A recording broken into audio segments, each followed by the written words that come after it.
Yo, what up, baby? Sir, You doing all right? man, all is well. Thank you, sir. It's good to meet you. You want to tell the people what's your name? Yeah, man, I'm Mr. Aesthetics First, man. Mr. Aesthetics First here in town. It's good, it's good. And I'm Mike Garner, and I'm coming to you live from the Raw and Inside show. And today we are starting episode one, part one of the good, the bad, and the ugly. So basically, I'm gonna just jump on into it, man. You have a good time. You know, you got a good workout today and everything. I did my shit, yes, sir. That's what's up, man. That's what I'm talking about. I heard it was back to the basics. It was a good old school program. Yes, sir. That's how we roll. That's what I'm talking about. I Keep can it see simple. them. I see them shoulders. You know what I'm saying? I just want to know the journey of aesthetics first. Like, I want you to kind of share with me, like, what was the point where you realized you wanted to jump into fitness? You know, well, I've always been into fitness. I didn't particularly care for the business. I learned the business early on. You know, working for different health clubs, made a lot of people rich. But got to the point where I got back in shape. Everybody was talking about, man, let me know when you train. Let me know when you train. You know how it is. Everybody, you know. Yeah. Either way, my wife finally convinced me to start training. So I did. I picked it up as a little hobby, try to bring a little extra cash in. And then one day I got pissed off at work and quit. So then the hobby turned into everything that I needed. And it just kind of bloomed from there. It took off. We started in our garage and we just ran with it. That's dope, man. That's dope. You know, you always start from somewhere. So is that what basically inspired you to become a gym owner? You know what? I stumbled into that too. I just needed a place to train. I would go to the gyms. You know, ain't no point mentioning the local gyms, but I would go to the gyms and I would see trainers and I'd be like, yo, that's exactly what I don't want to be. Right. I would watch them and I'd be like, man, hey, this shit's miserable. It looks crazy. It's miserable. I can't believe people paying for this. I knew I wanted to do something different. At the time, I had a huge garage. I had a 5-car garage, but I didn't have 5 cars. So it just made sense to start working out in my own garage, and that's where I started bringing people, and that's how everything popped off. Nice. Okay. So I can rock with that. You know what I'm saying? Like, I like an original background like that, because, you know, like, I like to do my thing a little bit. Ain't quite where you are yet. But what I like is old school. I like that rusty steel. You know what I'm saying? I love to hit that. Yeah. Man, ain't nothing like that rusty steel. That rust add pounds.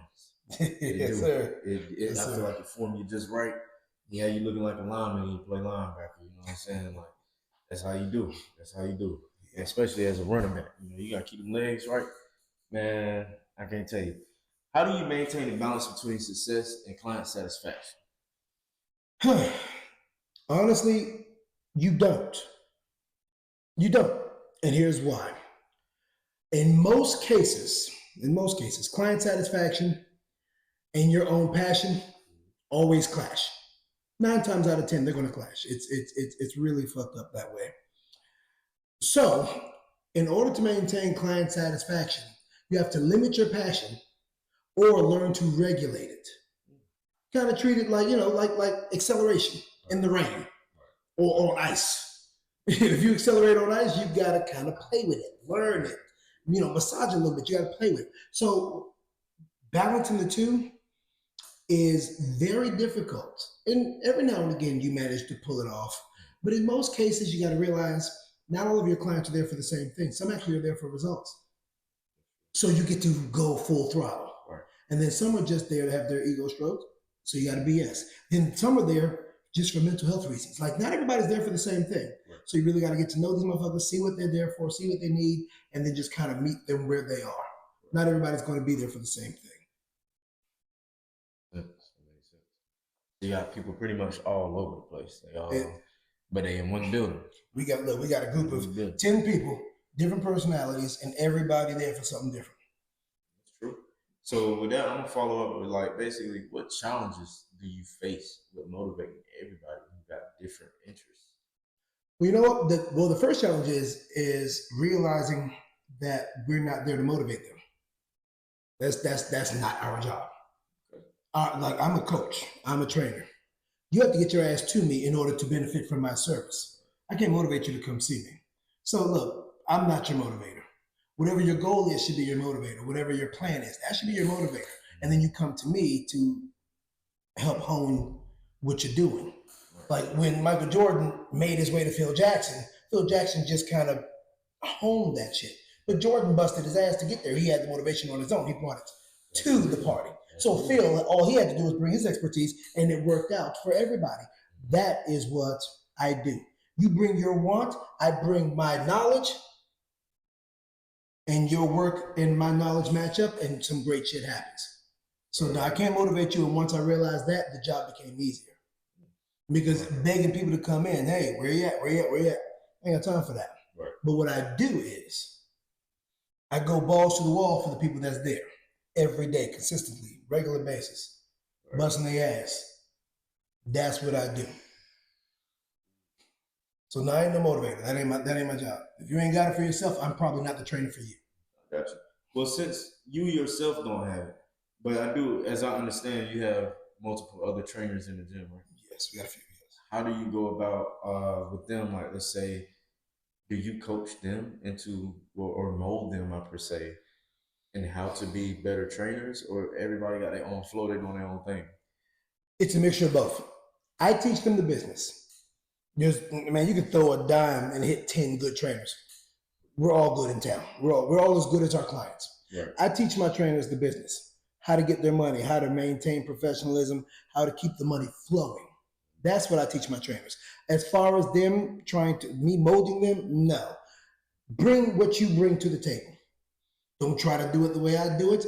The only thing you need to do is match the knowledge. Right. Obviously, the knowledge is there, but bring it any way you bring it.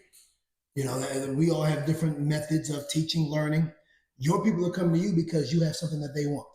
If they wanted what I had, they come to me. So don't do it my way. Do it your way, but make sure that you are implementing the knowledge and that we're all on one accord, which is regardless of who the fuck they train with, they better get results under this roof. That's true. That's true. What are your rules? Do you have rules? Like, cause I mean, I've been to the gym a couple times.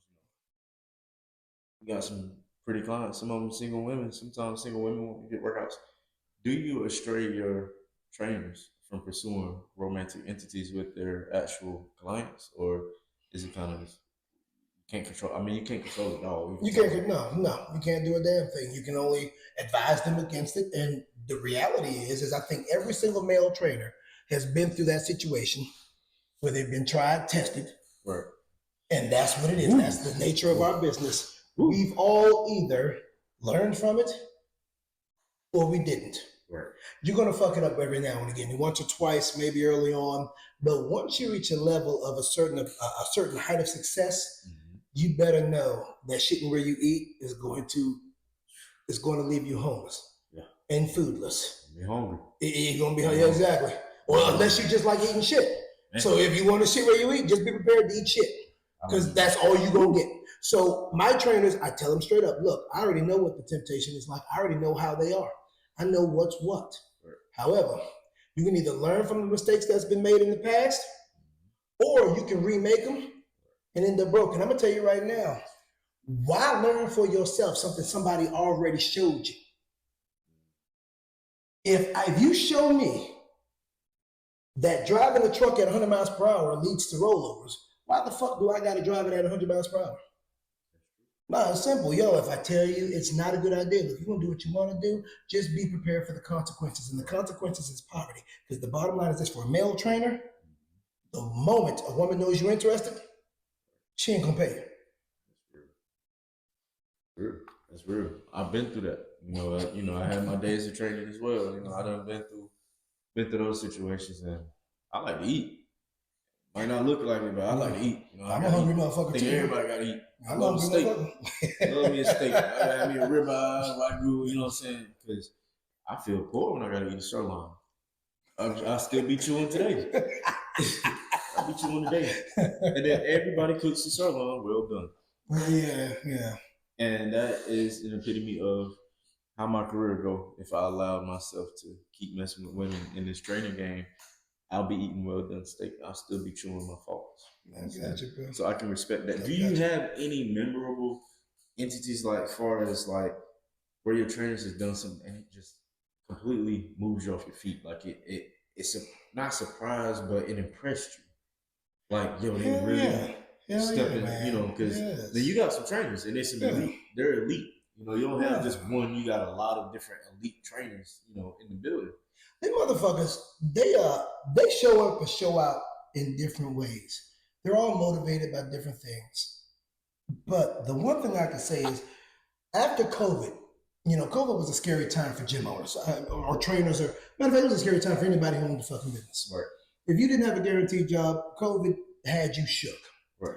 And I'm gonna tell you, man, the team coming off of COVID brought some major fire to the city. Aesthetics First name was built off of the amazing team that we had. We had a team of people who were really interested in learning this business and delivering. And what they brought was themselves to the party. They brought themselves. They was willing to be sponges, but they brought themselves, and that's what put us on the map.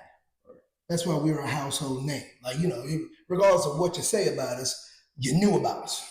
That's true. Everywhere we went, we were stopped. We were able to put ourselves on the map by just being ourselves. So watching my trainers grow into themselves, all while working and helping others, that was probably my biggest moment. And then the fact that I could actually be in a position to put them there. Because a couple years prior, I wasn't in a position to do shit for nobody.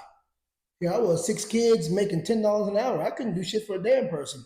But to actually be able to put people on a couple years later, teach them the business and then watch them make their money. I'm watching us go out and take trips and have a good time. That was literally the highlight of the business for me. Yeah, we've helped a lot of people, but the highlight was me being able to see other people following my footsteps and becoming successful the same way I did. That was the highlight for me. Ooh, that's real. Man, I love helping my people, man. And you sure you don't want to be a motivational speaker, man? Because that's motivation for me. Niggas don't listen. Want to get up and go run a tryout. No. Niggas don't listen. You got niggas that don't listen, but you got men to do. I hear you, baby. And you got women to do. The world is a big place, and it's somebody for everybody. Just keep that in mind. One day we might re-on back to the show. You might be up there with Eric Thomas or somebody, you know what I'm saying, telling the world what's up. But I told Mike, no. Next thing you know, this nigga got me on tour. Shout out to Drake, man. I'm trying to hear that Drake effect. I'm trying to speak stuff into existence. That's what happened with Misha. I told Misha no 10 times. I'm not training no damn body. Then when I agreed to train, I said, well, look, all I'm doing is training. I'm not doing nothing. I ain't talking to people. I ain't doing nothing. How did that go? Oh, shit. We're going to take a shot to that. I'll take a shot to cheers, that. Sir. Hey, Cheers. That's how we do it. Wow, man. That's real. That's real. How do you address instances of misconduct, inappropriate behavior, basically following along, like how do you keep the gym community following the rules? Or can we bend the rules a little bit? Has it happened? Has it not happened? Of course it happens. Fill me in, man, because happens every day. Black man on this shit, drop top, gym owner. Come on, man. Happens every day. Here's what you do. First thing, and I had to learn this shit the hard way, man. First thing, lead by fucking example. You can't put a rule in place and then break the shit and let them know that you broke it. Like, you done fucked that up. Because now they're going to keep doing it. And they're going to do it and do it and do it because they saw you do it and it didn't hurt you. So now they think it ain't going to hurt them. Here's what they don't realize is, yeah, it probably did hurt me. It just didn't hurt me right at that moment. But down the line, there's going to be some blowback. So here's what happens. All that shit piles up at the end. Now you got a bunch of blowback all at the same time. Are there instances of misconduct? Absolutely. I've been guilty of it myself in more than one way. And I know when you say misconduct, you think, oh, he's inappropriate with his clients. No, misconduct it may be me yelling at a trainer in front of their clients. It may be me addressing something that really could have waited till later, but because I'm got to get it off my chest, I addressed it right then. That's misconduct. So I have to lead by example. The thing is, this is all shit I had to learn. But the cost of learning on the job is painful. So yeah, we have, but what we do is we have a fine system in place. We have a fine system, and it's simple. And the fine system even applies to me. If I leave weights out of place, there's a fine in place for that. If I stand my clients up and another trainer has to train them, I have to pay that trainer per client. And we do groups, so it's $25 per client if they have to cover them and they didn't get at least 4 hours notice. Right. So there's a big system in place. As far as misconduct on the personal level, really not much we can do, because if they're paying you and they're willing to be inappropriate with you, there's nothing I can do about that. That's between you and them. Hopefully, there's not a third party involved to where it's going to affect my bottom line. Unfortunately, 10 times out of 10, there's a third party involved. 10 times out of 10. But we are a family environment. We encourage. I don't charge extra for spouses. I want you and your spouse to do this shit together. One, it holds you both accountable. You get better results. And if you both get the results, that's more advertisement for me. So I want you and your spouse here. We don't want to separate you from your spouse. We don't want it to be a situation where you say, I'm going to the gym, and your spouse says, you've been there too long. Bring your ass with me. So that's what we do. So we don't even charge extra for spouses. We want everybody there. We don't charge for children under 18. We want the whole damn family. So that mitigates a lot of the misconduct that people associate with trainers. It makes sense. So with that being said, is like training sessions held during like a certain time? Because most American home families like around 7 o'clock trying to eat dinner. Because I'm gonna tell you, like if I have a wife, I got my kid, I ain't trying to be in no damn gym at 7 p.m. I'm trying to be at the dinner table. I'm ready to eat. I don't work 10 hours, 8 to 10, 12 sometimes. My feet hurt. I want to get it in. I want to look good because I don't want to get messy. But you got to have that downtime with your family. You got to have that peace. You got to eat. You got to discuss things. Is that like basically if they want this work, they just come on their own time and they're gonna get it, or is like how does that elaborate? What plans do you have for that? Are there different time zones? Like, So I put it like this: when I started, no, I took them as I got them, and I spaced them where I could fit them. And I was literally working all day. Once it blew up, and it blew up within a matter of, I would say, 6 to 12 months. It got really big. And my first session would be at 5 a.m. and my last one would be at 10:30 p.m. And I'm literally working back to back. And the only time I had was to go pick the kids up from school. And it was exhausting. Right. It was exhausting. But that's what you do when you're growing. Right. When you're growing. Once I started to learn more about the business, I was able to turn it into group sessions. And it worked out for me. So I was able to reduce the amount of time that I had to work. And then I realized that that was a successful pattern. Right. Because one, people are motivated by groups. Two, if everybody's in a group, then again, you get to mitigate a whole lot of the bullshit that comes with private sessions. Because there's a lot of shit that comes with that. I don't do a lot of private sessions. Like my private clients have been with me for years, and it's a family thing. But as far as scheduling, I have certain times now that are blocked out for my regular groups, my beginner groups, and my individual sessions. I don't work as of right now more than 6 hours a day with my clients. Now, with the business, yes, the job doesn't fucking stop. I'm marketing all day. I'm looking at shit. I'm reading books. I'm learning as much as I can. As far as splitting time with the family, I'm going to be honest with you. The time with my family has always been about the gym. My wife is in this business with me. So even when we're home chilling, everything is about the gym. We can be on vacation. It's been a long time since we've taken one, but we can be on vacation and everything is still about the gym. I can get home at the end of the day, everything's fine, and I'm bringing up something about the gym. There is no such thing as family time. To the point now where my kids, all they do is the gym. They're at the gym with us, playing basketball. They're always doing, they're always there. Now it's straight up 100% the gym. It was like that when we were building. It was like that when we were successful. It was like that when we hit a rough patch. It's like that coming out of it. We are engulfed in this. And there is no time where it's not about the gym. And that is both a good and a bad. I'm gonna take a pause, and when we come back, I want you to give me the good, and I want you to give me the bad of that right there. But I got to, before anything, I got to give you a chance. I want you to stand up. I want you to show your shirt. We got to shout out. Okay, yes, sir. Yes, sir. Yes, sir. Fitness and nutrition. Yo. You know what I'm saying? That's fitness and nutrition. That's how we get it. Yes, sir. Fitness and nutrition, man. Check us out online at aestheticsfirst.org. Ladies, please don't be intimidated by a male trainer. We got female trainers too. We'll bring one of them up. Ladies and gentlemen, Mrs. Aesthetics First. Introduce yourself. Tell them what you do. Hello. So I'm Mrs. Aesthetics First. I teach Food Lab Mondays at 6:30, and I also do a Misha's 45-day challenge. Shout out to Food Lab. AJ found him, he does all of our, photos and things. But I do a Misha's 45-day challenge. I do Food Lab Mondays at 6:30. Those ladies that want to tone up their lower bodies, and yeah. Hey. Aesthetics first, look, y'all. Look, we got you, man. Whatever your goals are, we got you. And look, I'm really looking for my older gentlemen. Your ladies, it's time of looking at your busted ass. Come on in, let's get the check. I'm talking about, you heard it first, man. Mr. Aesthetic First and Mrs. Aesthetics First. Aestheticsfirst.org. Real talk, yo. Because we having a good vibe moment. I'm realizing your shot glass in.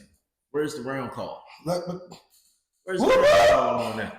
Where's the round call? Because I gotta get you straight. You know what man, I'm saying? Look, I'm trying to get straight. While we're working on shot call, ladies and gentlemen, I want to hear. I'm unorthodox. Mike, I don't do stuff the way everybody else is supposed to do it.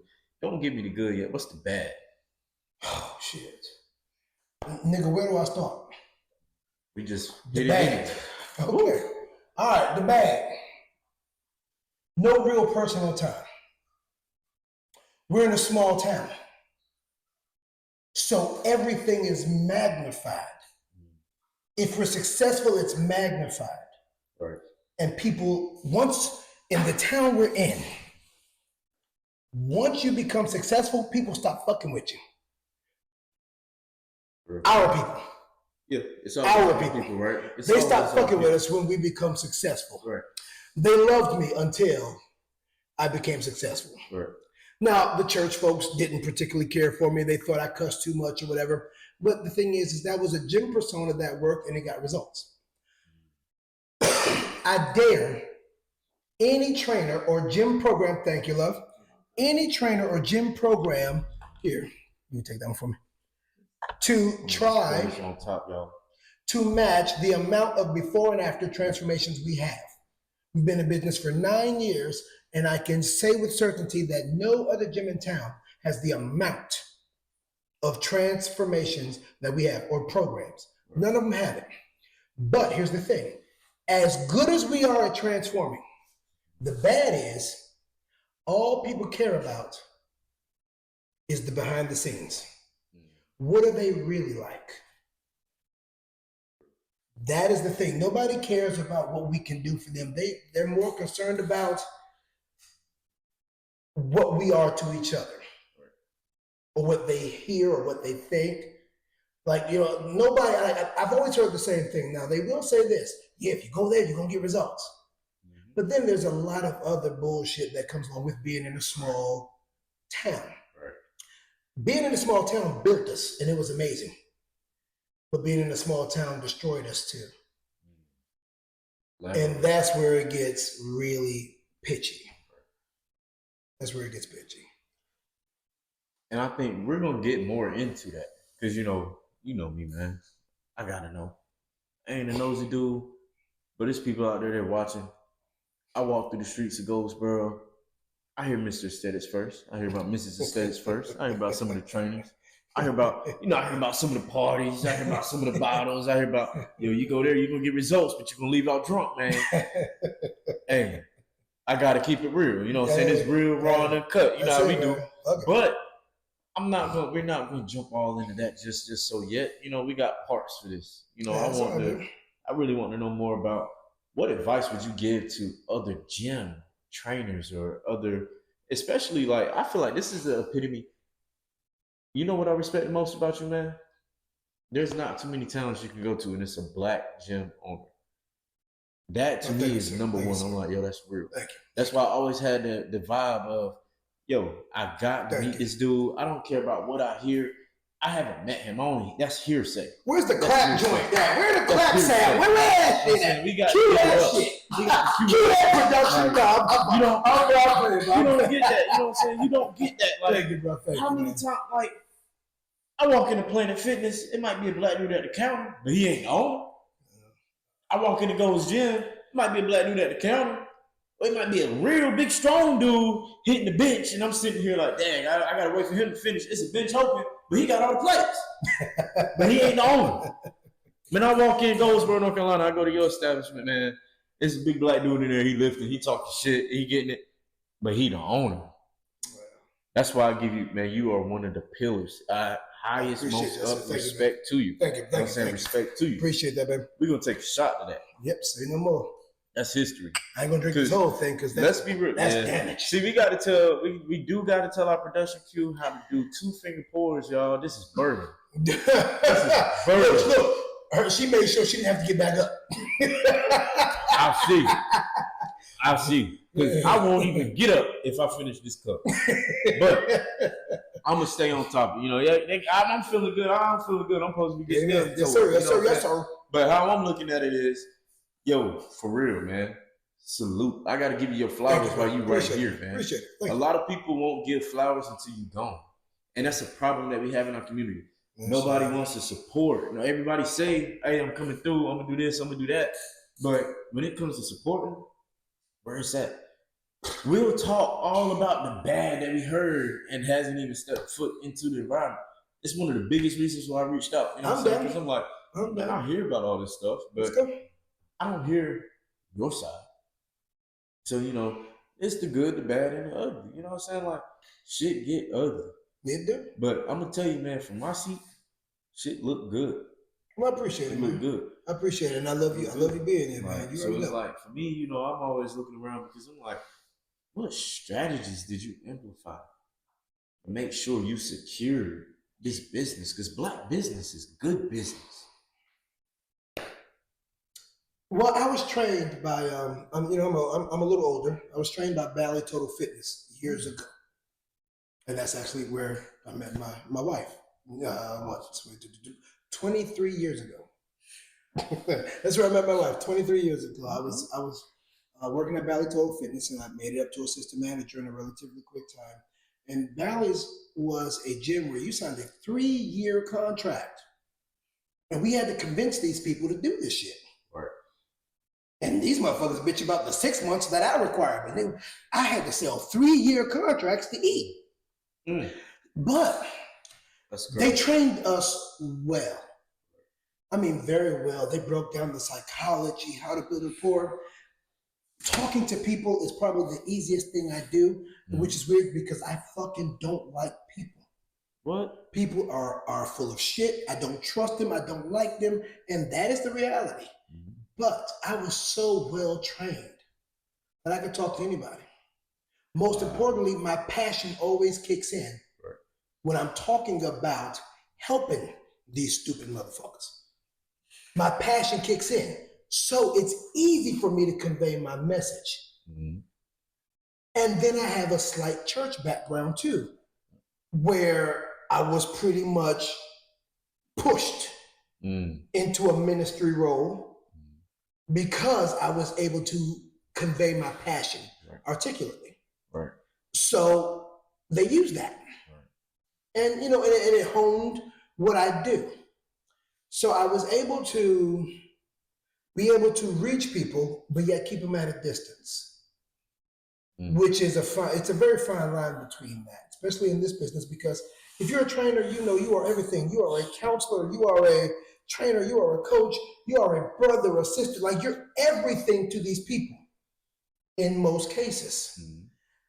And it's tough because you got to maintain that line of professionalism. That's true. But at the same token, being in a small area, things are easily misconstrued and it spreads like wildfire really quick. Really quick. Not that it's a big issue for us, because the reality is I don't care what people think. Right. You know, my page says on it, fuck your opinion, we get results. And that's really how I feel. It's if you come to us for results, you don't come to us for a fucking friend. Or anything close to it. You want results? Come in. If you don't, fine. Go pay your little $10 a month and keep fucking looking the same, taking pictures on Instagram every fucking day. Woo. That's gold, man. That's what it is. That's gold. That's what it is. Every person, I can count on one hand how many people that left me and progressed. I can count on one hand. Meanwhile, I can count hundreds that left us for various reasons. Some people just, whether it be financial, or I don't like them no more, whatever the case is, and they regress tremendously and they look terrible. And every chance they get, they'll pop in our DMs every now and again and talk about coming back. But they know I gotta close the laptop, y'all. That's real. Yeah, they always come back. Man. They always come back. But that is the nature of the business we're in. Right. It gets very annoying at times, but the beauty is, here's the beauty of the business. We may be in a small town, but there's at least 30,000 people that don't have no idea who the fuck I am. Never heard of me. And that's the 30,000 I get a chance to go reach. And that's my motivation. Fuck the past. Fuck the old people. No. There's several people who don't know who the fuck we are. And they need to know who the fuck we are. They do. Because all they know is the big names, the CrossFits, the Planet Fitness, and there's a lot of great trainers in town, man. I can't shit on nobody. That's the reality. I can't. We're all fucking good at what we do. And that's one of the key things that I took from you. I remember a while back we was kicking it, man. We had a lot of times where we kicked it. Yeah. One of the realest things I heard you say, everybody's a good trainer, but results and keeping a person consistent is what separates a trainer. I respect that. Yeah. Because, my version of training when I was in my time, I'm doing stuff was, I got to find these people with that big back energy. Big back energy. That's what I was aiming for. I wasn't aiming. I'm like, if you already fit, you looking at my workouts like, man, this is trash. You wasting my time. I can go do this by myself. Because today's people that are fit, man, they get the tripod, they set it up, they pose, and they do their thing. And I can't reach out to that era, and that's one of the things I respect about you. I don't fuck with them either. They come and try my workouts. You have adapted. They say it's too much, and they never show up because they look good already. They don't give a fuck. My workouts ain't for people who just want to be cute. Right. My workouts are fucking intense. Mm-hmm. You're not just going to be cute with my shit. Yeah. Nigga, you're going to be pushed like you've never fucking been pushed before. Because again, I sat in these gyms and I watched these trainers and I was mortified. I was bored watching them. So I know their class was bored. I said, I ain't going to be that. So now, but I'm going to tell you, when we started, man, we had tires, milk crates. Yeah. We started with 3 fucking dumbbells. And we had people talking about us all over Facebook, all over town. And this was before the stupid ass algorithm shit Facebook and Instagram's pulling. Right. So everybody can see their friends' posts. Right. Like right now, we got 5,000 fucking friends. You only see 10 friends' posts every day. That's real. They didn't basically silence businesses to the point where we have to pay them. And that's another thing. While I'm on that, if your friend owns a business, share their shit. Stop acting as though sharing people's shit costs you money. It's free. Share your people's shit. Because Facebook made it. Facebook made it to where your posts are blocked from everybody because they want you to pay for advertisements. But if you hit the share button for your friends, your small businesses, supported your town businesses, then we could eliminate Facebook capitalizing upon us, and we can capitalize upon ourselves. Even if you hit me up and be like, I'll share your shit every day, but you got to pay me this amount. If you got the right followers, fuck yeah, let's do it. Exactly. We all win. Because we in the world, man, I hate to say it. This is coming from a person like, man, I hate to say, I'm old school. One of the craziest things to me that I realized is if you ain't got followers, you ain't got shit when it comes to social media. People, you can say some of the realest stuff, but people can go check your following. Man, if you got 50 and you following 1,000, they think you a clown. They'll laugh you out of social media. You won't even grow. But I realize consistency is key. And that's one of the realest things I respect because I noticed that you offer consistency. Every day your gym lights is on. Every day. You're not even running 24 hours, but every day those lights is on. And it's kicking, it's jumping. I feel like the world need to see that because a lot of people want to go to the gym at 2 a.m., 3 a.m., 4 a.m. But you also like the sense of saying, I go to the gym at 2 a.m. But nobody never asked, what did you do in the gym at 2 a.m.? I could have sat on my phone all day, took pictures, did one workout, one set. That's my thing. Because I'm a guy, I go in the evening. I work, I get off work and I work again. I gotta do my thing. Life. I wanted her to pursue the life of a bodybuilder, but I realized a bodybuilder don't have a life outside the gym. Yeah. Bodybuilder also gotta have money to eat the calories, the protein, the carbs, saturation, the time to rest, to get the massages, to get the blood flow. If you juicing, oh man, let's not even get into the prices. That's why I don't deal with men that say they want to build. First off, no, you don't. You want to run on the fucking treadmill at Planet Fitness and sweat in front of the girls. You don't want to build. You don't want to build. Because first off, eating is a job. Supplements is a whole nother job. And most importantly, you gotta lift heavy shit. Heavy. And the world is scared of heavy. I'm gonna tell you, y'all, I'm a heavy lifter. Don't let this tight shirt fool you. I'm a heavy lifter, y'all. This bitch ass nigga lift too heavy. I don't work out with him.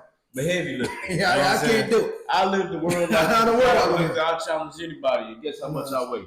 I am only, at this moment today, I'm 208 pounds. I'm natural. I'm not juicing. I'm not on any supplements. Hey, I'm gonna keep it real. I drink every day.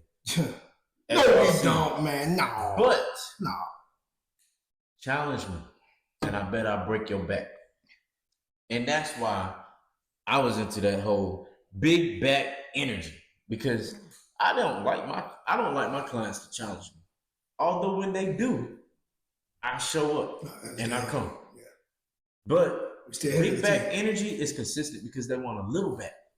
And a lot of people, the reality to me, and you can tell me if I'm wrong, to me, reality of being a personal trainer sometimes is people are going to pay good money to look like you that will never look like you. It's a small hand of people that you're going to train that's going to come up and look like you.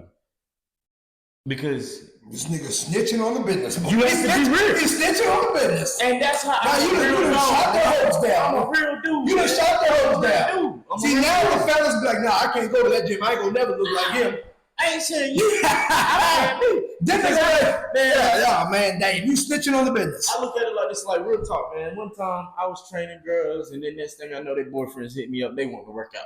They want to know why this woman coming so consistent every day, on the hour, never missing a payment. She's here. Next thing I know, she's asking me, "Can we do couples training?" Sure, why not? And it, to me, he ain't gonna make it always about the money, but he ain't gonna make it. He just want to see my woman in here looking at me. Exactly. But when he see, that's why you gotta always stay on the game. You gotta look good, because when they see what you look like, they start comparing.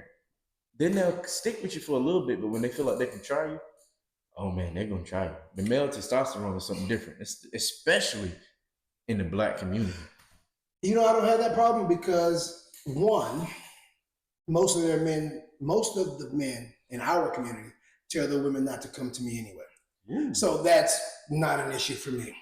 Two, I do have a lot of white clients, and their husbands just don't come because they already know there's nothing that they can do. Like their wives will run circles around them in my gym, and I'm gonna make fun of them. So they don't want to come anywhere. I got women that's been with me 7 years. I've never shaken their husband's hands. Wow. They don't come in. So no, I don't deal with those challenges. A couple husbands would come in, and Misha would always be like, "Are you intentionally running the husbands off?" I'm like, "No, the husbands is doing their wives' workouts. They just can't keep up." Because I train people on a level to where you're not keeping up with my people. My people can go to any program in town and excel. But you give me your best, your strongest, and I put them against my people with the exact same weight my people use, and they won't make it. Wow. They won't make it. And that, my friend, I'm willing to bet the house on. I like that, because, that does follow up with my next question. How does your methods of training compare to the training of those who, because I see CrossFit is in. It's very popular, yeah, very popular. Physique is in. Bodybuilding is in. See, my methods are fading out. Like, nobody cares about who can lift the heaviest. It's about who looks like they can lift the heaviest. And that is why we're called aesthetics first. See, we're not basing this on you being the strongest. We're basing it on you looking good and feeling good. That is the premise behind what I do. Right. I may make you the strongest. I just may. Right. And trust me, I do. Because my women, like I said, run circles around their husbands when they come into our gym. But aesthetics first is built on the idea that when you look good, you feel good. Mm-hmm. There's no better feeling than when you look in the mirror and you like what you see. When you like what you see, whatever you are attacked with throughout the day, you can handle a little differently. Right. Liking what you see in the mirror is equivalent to having a pocket full of motherfucking money. That's real. So yes, you may not be the strongest, but if you like what you see, you got the strongest personality. Mm-hmm. It's essentially the same thing because the intimidation is real. Right. See, you intimidate them because you lift way too fucking much. I intimidate them because I talk way too fucking much. And we both back our shit up evenly. That's a fact. And that's what it is. These work, y'all. America don't get confused. These work. So that's what it is. You know, that's why it's aesthetics first. Aesthetics, something that's aesthetically pleasing, looks good to the eye. That's it. How the fuck do you look? Right. That's it. That's real. That's real. That's real. Well, in this conclusion, I'm going to end this to say, on the next episode, man, you know, I want to kind of start addressing the rumors and stuff that I hear. But tonight, man, perfect introduction, man. Oh, man, Perfect we're here to do this, man. Thank you, sir. Thank you, sir. Appreciate you for coming. Like I said, it's real, it's raw, it's uncut. We live. Join the show. You don't want to miss out. Peace, y'all. Yeah. Deuces, y'all. Aestheticsfirst.org, motherfuckers. Exactly. And that's when I come to talk